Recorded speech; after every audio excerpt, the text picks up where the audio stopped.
Now, I know you can call it mission. You could call it volunteering in the community. You can call it whatever you want to call it, but no, you got an obligation to give back. See, the spiral requires that you spend time with Jesus. It requires that you learn through experience. It requires that you take what you've learned and apply it to minister and to help other folks. And then it ends up spending time with Jesus. Yes, sir. But you are not back at the place you started out. See, and if we look at Mark in the 6th chapter in the 30th verse, then the apostles gathered to Jesus and told him all the things, both what they had done and what they had taught. And he said to them, "Come aside by yourselves to a deserted place and rest a while." For there were many coming and going, and they didn't even have time to eat. After you've done this, after you've gone out, after you've told about the goodness of God, and then you come back and say, "Lord, I just want to be in your presence," and you sit there in his presence and you bask in his presence, this cycle starts all over again. Well, I don't understand. Why does the cycle start all over again? It starts all over again because you're not the same as you started out. You done been through some stuff. You done seen some things. You were able to do some things. And you come back and say, "Lord, it was just like you said." And he says, "Okay, now rest a little while because you're going back out. You got to experience some other stuff now. You got to see some other stuff. Yeah, you were able to cast those demons out. Yes, you were able to go out there and preach 2 by 2. He said, "But now that you saw that works, now let me show you something else." Then he took them and fed 5,000 people with 5 loaves and 3 fish.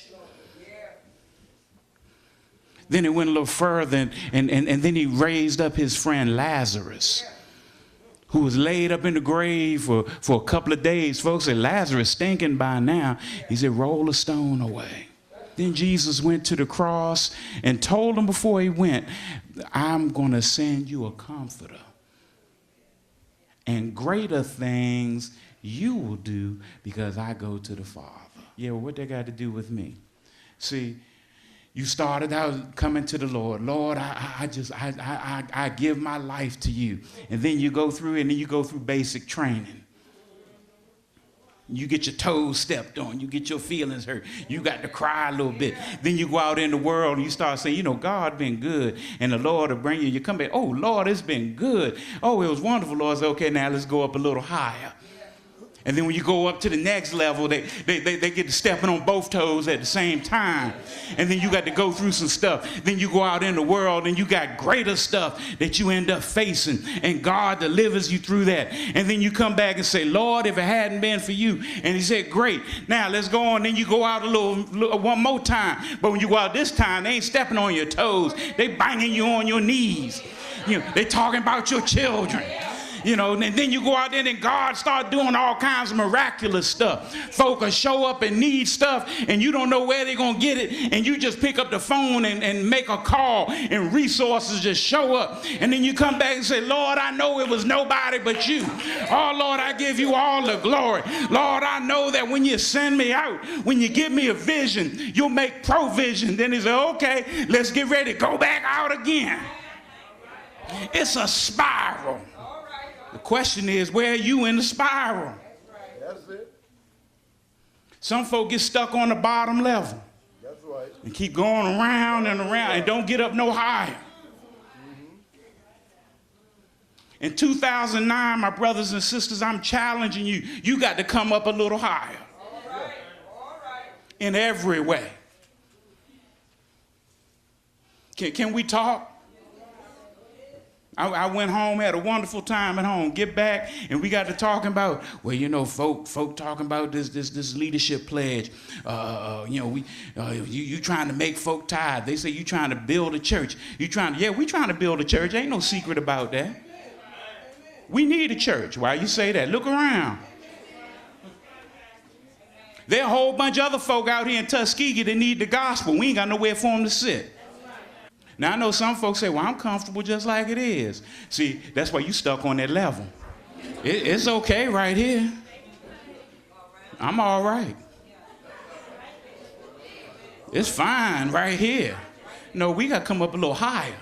Yes, I've asked leaders to step up a little higher. And I'm asking you to step up a little higher. You just can't sit where you at and think, oh, I'm okay. I mean, I go to church. Young folk, it just ain't good enough for you to go home and call mama. I went to Bethel today.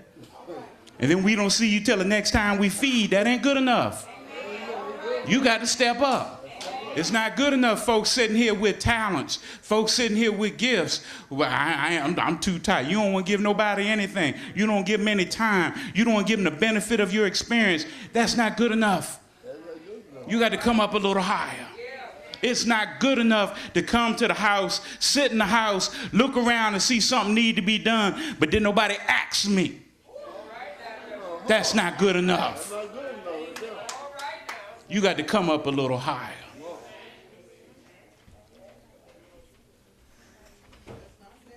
What if Jesus had come and stayed at the same level?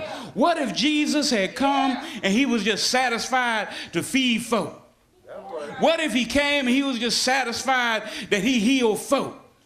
What if he came and he was just satisfied? Yeah, I told Lazarus get up and he got up. That's good enough. Let me just sit tight. No, God had a plan for him that he had to come up a little higher, and he struggled with it. Well, how you know that, preacher? Because in the Garden of Gethsemane, he prayed till sweat ran down like drops of blood. He prayed and said, Father, is there any other way we can do this? Do I have to drink from this bitter cup?